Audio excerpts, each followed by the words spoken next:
Hey everyone, and welcome. You know, as educators, we're constantly asking ourselves this one big question. How do we go beyond just covering the material? How do we actually design learning experiences that are meaningful, that are driven by real inquiry, and that actually stick with our students? Well, today, we're going to dive into the one tool that helps us do exactly that. Okay, so I want you to start thinking about yourself in a new way. You're not just a teacher, you're a curriculum architect. And, every great architect needs a blueprint, right? For us in the MYP, that blueprint is the unit planner. It is the framework we use to build these incredible, concept-driven learning environments for our students. So here's our game plan for today. We're going to walk through the four key parts of that blueprint. We'll start with planning with purpose, then we'll lay the foundation with the inquiry. After that, we'll get into the actual construction phase, the action, and finally, we'll talk about reflection and how this planner is really a living, breathing document. You ready? Let's get building. All right, first things first, planning with purpose. The entire MIP planning process really is built on this simple but super powerful three-stage cycle. It's the engine that drives everything we're about to do. And here they are, the big three: inquiry, action, and reflection. Inquiry is all about setting up the what and the why of our unit. Action, well, that's where we bring it all to life through our teaching and the students' learning. And finally, reflection is where we take a step back and really think about the process and the impact it had. These three stages, they are the absolute backbone of every single unit plan you're ever going to create. So, let's see how this build actually gets started. We begin with stage one, the inquiry. This is where we pour the conceptual foundation. It's all about defining the purpose of the unit and, most importantly, answering that question every student has. Why are we doing this? Why does this even matter? Now, this is where we see the first major renovation from the enhanced MYP, and it's a big one. We're moving away from that old, kind of rigid statement of inquiry. You know the ones, they felt like a formula we had to solve. The enhanced MYP gives us a much more flexible inquiry statement, or my personal favorite, an inquiry question. So instead of a dry sentence, you could frame a whole unit around a question like, when does our cleverness outsmart our wisdom? Can you feel the difference? It means less time trying to fit our big ideas into a tiny prescribed box and more time crafting a really authentic and juicy question to explore. And the second huge enhancement is all about concepts. Remember that strict hierarchy of key concepts and related concepts? Well, the enhanced MYP simplifies this with a single consolidated list of specified concepts. But, and this is the best part, you now have the flexibility to add concepts that are super relevant to your school's specific context. So let's say your school is in a coastal community. You could literally add stewardship or marine ecosystems right into your unit. It makes the learning so much more local and real for your students. So what's the big takeaway here? It's that both of these changes are about shifting from prescription to professional empowerment. The IB is essentially saying, we trust you.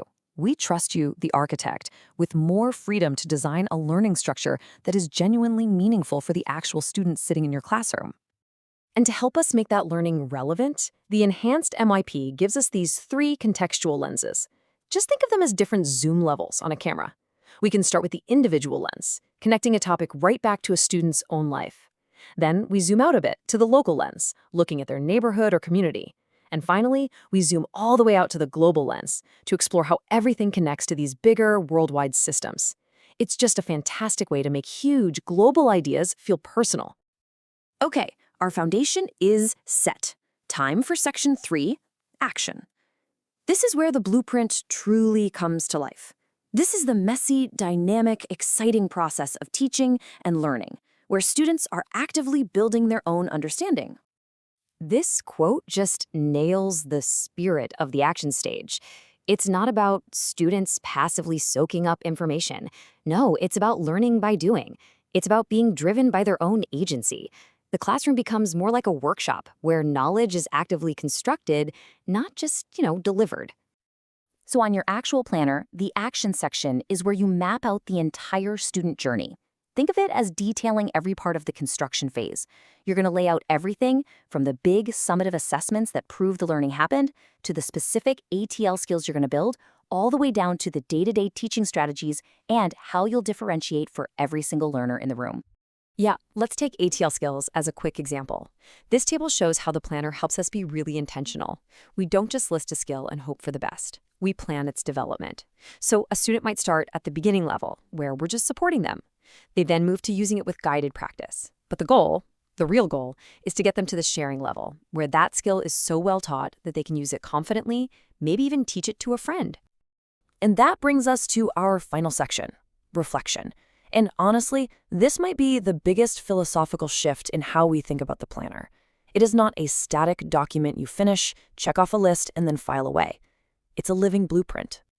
Which brings us to this big question. Is a unit plan ever really finished? And in the spirit of the enhanced MYP, the answer is no, not at all.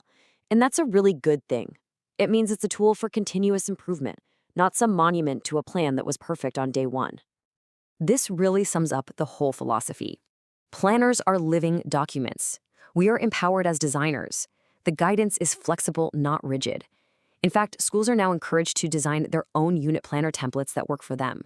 It even goes as far as renaming services action to community engagement, which puts the focus on building real, authentic relationships, not just checking a box. So here's the bottom line. Reflection isn't just something you do at the very end. Your planner should be evolving constantly, before, during, and after you teach the unit. What worked? What totally bombed? What brilliant idea did a student have that you want to build on next year? This is what transforms the planner from a compliance document into a powerful tool for your own professional growth. And so, we end right back where we started. The MYP Planner is your blueprint. The enhanced MYP is giving you more design freedom than ever before. It trusts your expertise to construct powerful, lasting learning for your students. So the only question left is the one on your screen. You're a curriculum architect. What will you build?